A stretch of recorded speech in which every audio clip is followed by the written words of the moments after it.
윌킨스라는 사람이 야베스의 기도라는 책을 출판을 했습니다. 2001년도에 출판을 했는데요. 이 책이 2002년도에 153쇄를 찍었습니다. 800만 부 이상이 팔린 책이 되겠습니다.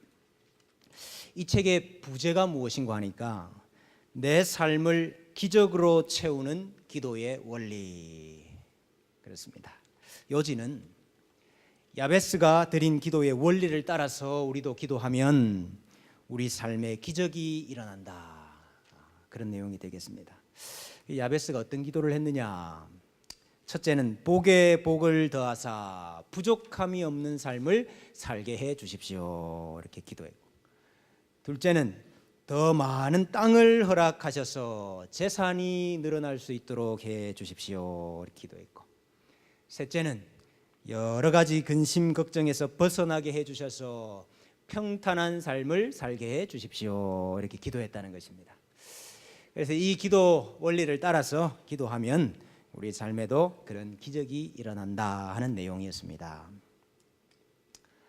야베스의 기도가 정말로 그런 내용일까요?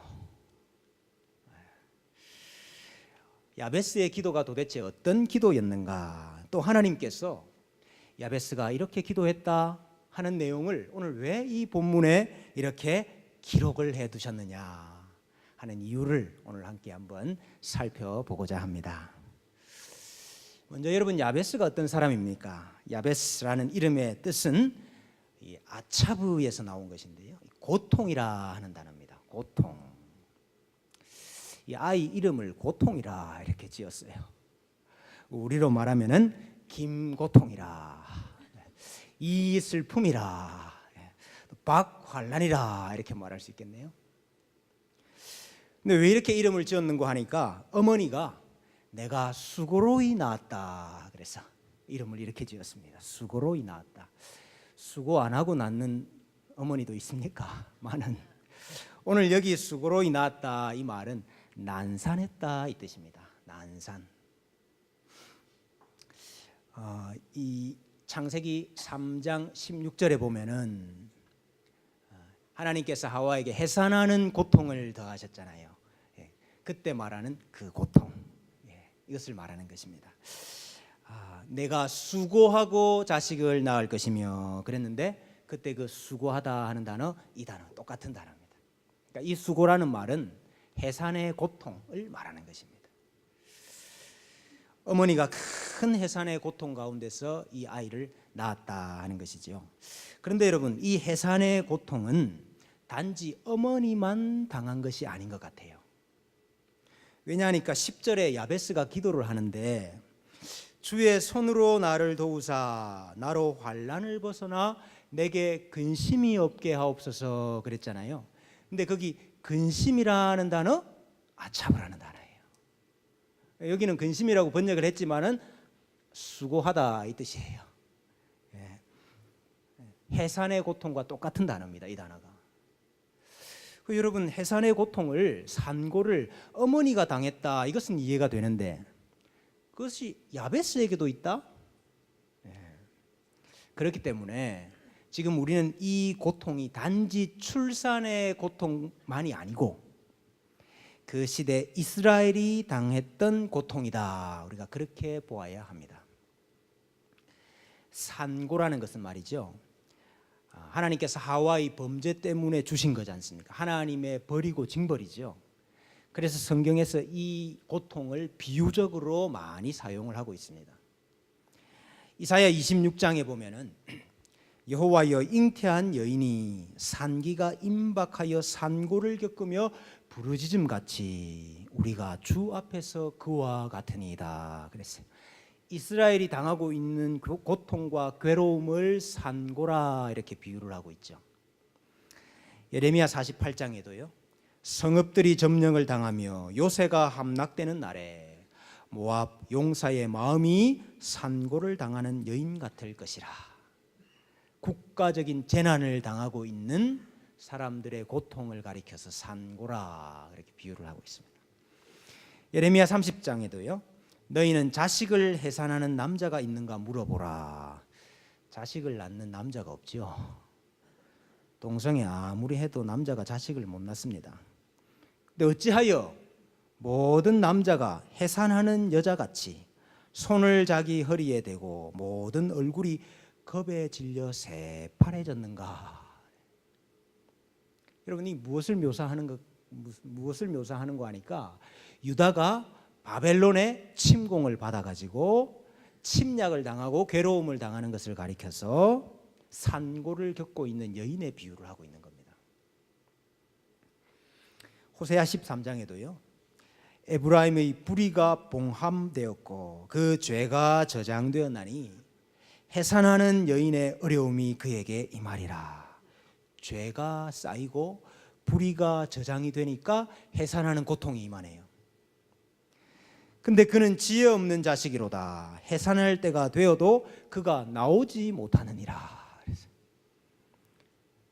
여러분 순산이 돼야 되는데 순산이 되면 해산의 고통이 변하여서 새 생명이 탄생한 기쁨으로 변하게 되는데 근데 이 아이가 빨리 나오지 않는다.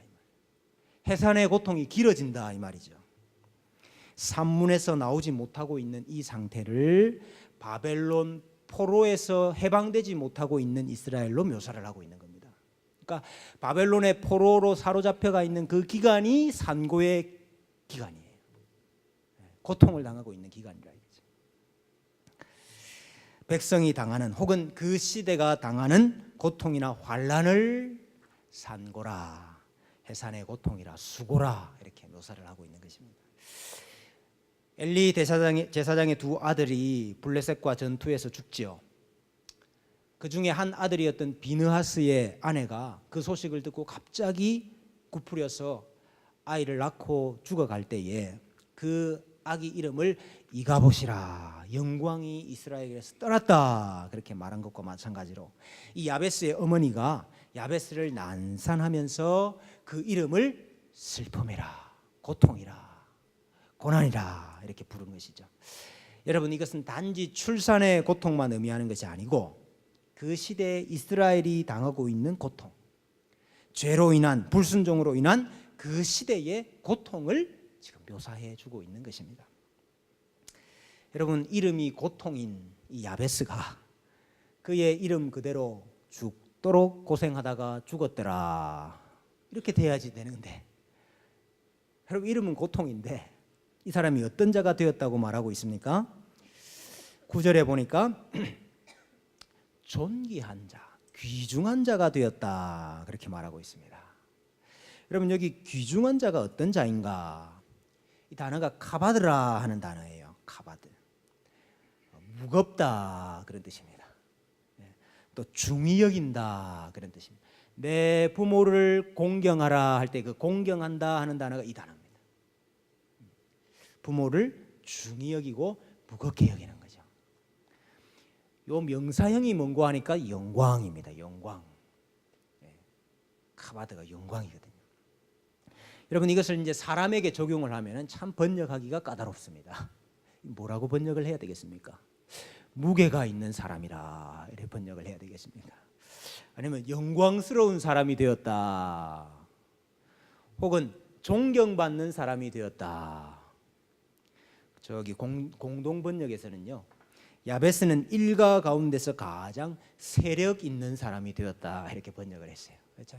이 번역하기가 참 까다로운데 어쨌든 존귀한 자가 되었고 무거운 자가 되었고 영광스러운 사람이 되었고 세력 있는 사람이 되었다 그 말입니다. 여러분 그렇다면은 이 고통의 사람이 어떻게 카바드의 사람이 될 수 있었느냐, 영광의 사람이 될 수 있었느냐, 이것이 오늘 본문에서 야베스의 기도를 기록하고 있는 이유와 목적이 되겠습니다. 야베스, 고통의 사람이 어떻게 카바드, 영광의 사람이 될 수 있었느냐 이 말이에요. 이 야베스의 기도가 역대상에 지금 등장하고 있죠. 이 역대기의 1차적인 청중이 누군가 하니까 바로 바벨론의 포로로 사로잡혀 갔다가 돌아온 사람들입니다. 지금 이 역대기는 바벨론의 포로로 사로잡혀 갔다가 돌아온 사람들에게 말씀하는 거예요. 1차적으로. 여러분, 바벨론 포로기가 바로 산고의 기간이었잖아요. 고통의 기간이었거든요. 이제 그 산고와 해산의 고통을 거친 후에 어떻게 하면 그 고통이 변하여서 영광이 될 수 있겠느냐 하는 것을 말씀하고 싶은 겁니다. 어떻게 하면 유다 자손에게 약속하신 그 언약이 이루어질 수 있겠느냐 하는 것을 지금 이 야베스의 기도를 통해서 말씀하고 싶은 거예요. 야베스가 고통과 슬픔과 환난 가운데서 존귀한 자가 될 수 있었던 것은 10절 말씀에 그가 이스라엘 하나님께 아뢰었기 때문이라 그렇게 말하고 있습니다. 야베스가 이스라엘의 하나님께 아뢰어 이르되, 여기 아뢰다 하는 말은 단지 기도했다는 말이 아니고 가라라는 단어예요. 부르짖다, 크게 소리 지르다, 호소하다 그런 단어예요. 야베스가 크게 호소하고 크게 부르짖었다 이 말이죠. 야베스가 기도했기 때문에, 야베스가 간구했기 때문에, 야베스가 부르짖었기 때문에 그의 고통이 변할 수 있었다 그렇게 말씀하고 있습니다. 하나님은 먼저 고통을 주시고 부르짖게 하시고 기도하게 하시고 간구하게 하시고 그 고통이 변하여 영광이 되게 하십니다. 야베스가 어떻게 기도했죠? 첫째로 야베스가 이스라엘 하나님께 아뢰어 이르되 주께서 내게 복을 주시려거든, 주께서 내게 복을 주시려거든 그랬는데, 우리 옛날 번역에는 뭐라고 되어 있습니까? 복에 복을 더하사 이렇게 번역을 했었죠.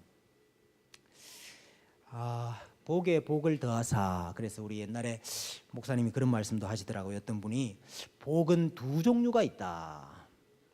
첫 번째 복은 다 잘 되는 복이고, 두 번째 복은 그 위에 근심이 없는 복이다. 야베스가 복에 복을 더하사 한 것은 잘 되게 하시고 그 위에 근심이 없게 해 주십시오 그렇게 기도한 것이다 이렇게 말씀하시는 걸 제가 들었는데, 그런 말씀에 아멘 하면 참 곤란합니다. 여러분, 이 문법적인 요소를 아무것도 안 보고 그런 말씀하시는 거예요. 여러분, 여기 히브리 말에 이 똑같은 단어를 두 번 반복하는 거는요, 강조하기 위한 겁니다. 강조용법이에요. 복이 두 종류가 있는 게 아니고, 복을 주십시오 이걸 강조하는 거예요. 그래서 정령 복을 주십시오 이렇게 번역해요. 반드시 복을 주십시오, 혹은 반드시 복을 주시려거든 이렇게 번역을 해요. 그 요셉이 애굽 땅에서 죽지 않습니까? 죽으면서 유언을 하잖아요. 하나님이 반드시 너희들을 돌보시리니 이렇게 번역했지만, 그 돌본다는 게 아니고 찾아온다는 말이거든요. 하나님이 반드시 당신들을 찾아올 겁니다 그렇게 유언을 했는데, 거기에도 똑같은 용법이 쓰였거든요. 찾아오고 찾아올 겁니다 이 말이. 이거는 강조, 반드시 하나님 너희들 찾아올 거다 그 말이에요. 근데 또 하나의 번역에 문제가 있습니다. 이것을 가정법으로 볼 수도 있고 감탄사로 볼 수도 있어요. 이 문장을 문법적으로는 다 가능합니다. 그래서 오늘 지금 우리 본문의 번역은 가정법으로 본 거예요. 그래서 복을 주시려거든 이렇게 번역을 한 거예요. 물론 여기 강조를 해야 됩니다. 반드시 복을 주시려거든 이렇게 번역할 수도 있고, 이걸 감탄사로 번역을 할 수도 있어요. 그러면 소망이나 기도나 청원을 강조하는 용법이 됩니다. 반드시 저에게 복을 주시옵소서 이렇게 번역할 수도 있어요. 문법적으로는 다 가능한데요, 저는 이것은 가정법으로 보기보다는 소원이나 소망의 강조용법으로 봐야 된다 그렇게 생각을 해요. 그래서 나에게 반드시 복을 주시옵소서, 혹은 우리 전의 번역처럼 복에 복을 더하사 이렇게 번역하는 게 더 나은 것 같습니다. 나에게 반드시 복을 주십시오. 근데 복이 뭡니까 여러분? 복이 뭡니까? 주께서 내게 복을 주시려거든 나의 지역을 넓히시고 그랬네요. 나의 지경을 넓혀 주십시오. 지경을 넓혀 달라는 이 기도가 도대체 무슨 기도입니까? 어떤 분은 땅을 확장시켜 주십시오. 이렇게 아파트 평수를 늘려 주십시오. 이런 기도로 이해를 하시기도 하시고, 경제적인 부를 획득할 수 있도록 해 주십시오. 이런 기도로 이해하시기도 하시고, 경제적으로나 사회적으로나 뭐 정신적으로나 영적으로나 우리의 활동 영역이 넓어지게 해 주십시오. 이런 기도로 이해하시는 분들도 계신데, 물론 여러분 성경을 우리 삶에 적용하려고 하는 자세는 아주 좋지요. 그렇지만은 먼저는 성경 속에서 그 1차적인 의미를 발견하는 게 중요합니다. 야베스가 나의 지경을 넓혀 주십시오라고 말했던 그 1차적인 의미가 뭐냐, 이게. 역사적으로 말할 때에 이스라엘 백성들이 땅의 지경을 넓혀 주십시오라고 기도할 수 있었던 시대가 있었습니다. 나의 지역을 넓혀 주십시오. 그렇게 기도할 수 있었던 시대가 어떤 시대였죠? 하나님께서 약속하셨던 그 가나안 땅 정복하던 시대. 그 시대에 이 기도를 할 수가 있었어요. 여호수아와 사사시대. 여호수아와 사사시대, 가나안 정복을 배경으로 할 수 있는 기도가 바로 이 기도입니다. 야베스의 기도는 사실은 약속하신 땅을 차지하게 해 주십시오, 이 기도인 거예요. 지금 야베스는 유다 지파라 그랬거든요. 유다 지파. 여러분, 유다 지파가 어떤 지역을 받았습니까? 헤브론 산지를 받았잖아요. 갈렙이 저 산지를 내게 주소서 해가지고 헤브론 산지를 받았잖아요. 그 헤브론 산지는 차지하기가 심히 어려운 곳이었습니다. 아낙 자손들이 살고 있었거든요. 거인 족속들이 살고 있었기 때문에 그 땅을 차지하고 그 지역을 넓히는 것은 심히 어려웠던 때예요. 근데 이 유다 지파였던 야베스가 이 기도를 하고 있는 거예요. 나의 지역을 넓혀 주십시오. 야베스가 한 이 기도가 신명기에 똑같이 나옵니다. 신명기 19장 8절에 내 하나님 여호와께서 내 조상들에게 맹세하신 대로 내 지경을 넓혀 내 조상들에게 주리라 말씀하신 땅을 다 내게 주실 때에, 지경을 넓혀달라 하는 이 기도는 기업으로 약속으로 주신 가나안 땅을 얻고 차지하게 해 주십시오 하는 기도인 것입니다. 개인적인 재산 증식이나 기복적인 요청이 아니고 하나님께서 약속하신 것을 이루어 주십시오 하는 기도인 거예요. 포로에서 돌아온 백성들에게 바로 이 기도가 필요한 겁니다. 지금 1차적인 청중이 포로에서 돌아온 백성들이라고요. 이 백성들에게 이 기도가 필요해요. 지금 가나안 땅이 황폐해졌습니다. 주변 나라들의 멸시와 방해를 받으면서 이 땅에서 성전을 다시 세우고 이 땅을 일구어서 터전을 다시 세워야 돼요. 너희가 어떻게 하면 이 지경을 넓힐 수가 있겠느냐? 어떻게 하면 하나님께서 너희 조상들에게 약속하신 이 가나안 땅을 다시 차지할 수 있겠느냐? 야베스의 기도가 필요하다, 이 말입니다. 지금 야베스가 또 무엇을 간구합니까? 주의 손으로 나를 도우사 나로 환난을 벗어나 내게 근심이 없게 하옵소서. 주의 손으로 나를 도우사, 이 말은 당신의 손이, 주님의 손이 나와 함께해 주십시오, 이 말입니다. 느헤미야가 아닥사스다 왕에게 예루살렘 성을 건축하게 해 주십시오 요청했을 때에 내 하나님의 선하신 손이 나를 도움으로 왕이 그 일을 허락했다 그랬거든요. 하나님의 손이 나를 도와주십시오. 나로 환난을 벗어나 근심이 없게 하소서. 환난과 근심이 가득합니다.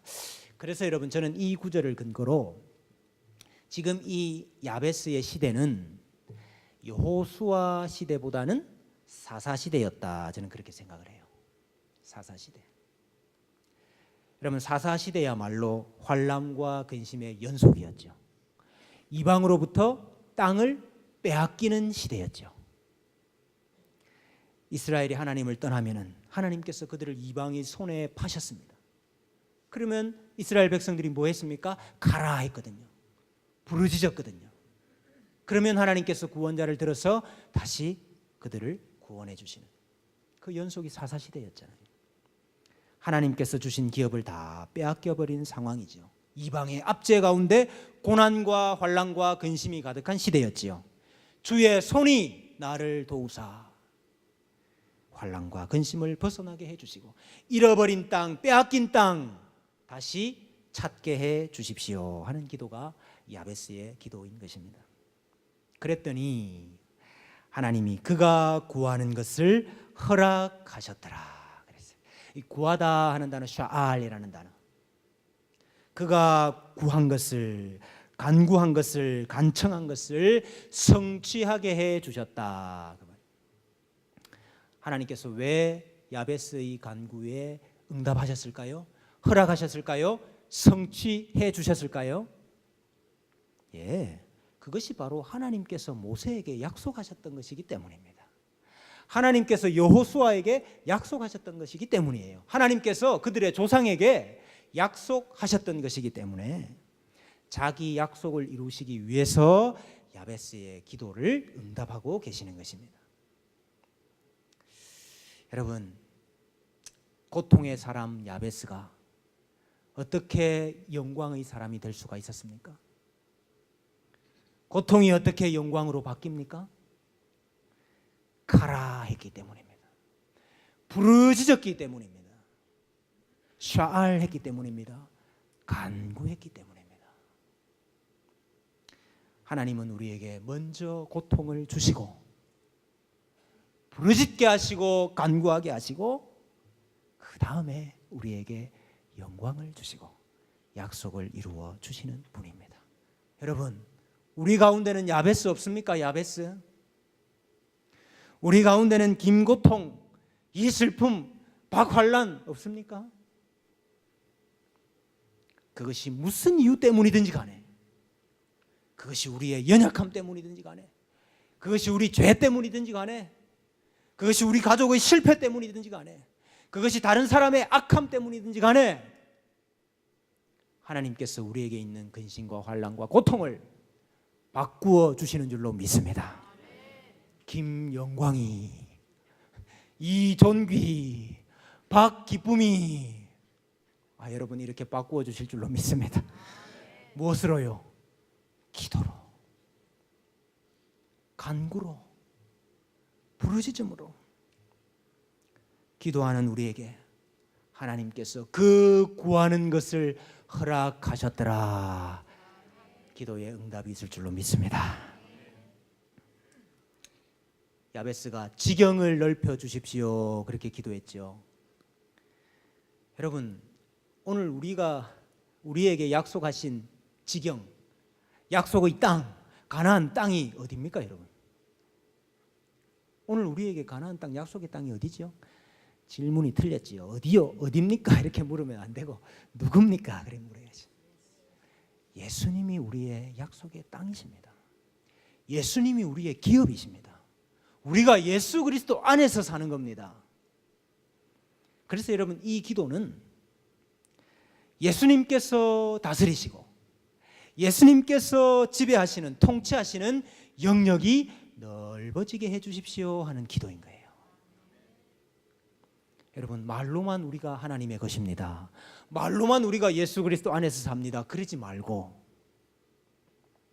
우리의 인생의 주인이 정말로 하나님이 되시도록, 우리의 인생을 다스리시는 분이 정말로 예수님만 되시도록 우리 자신을 그분께 내어드려야 된다 이 말이죠.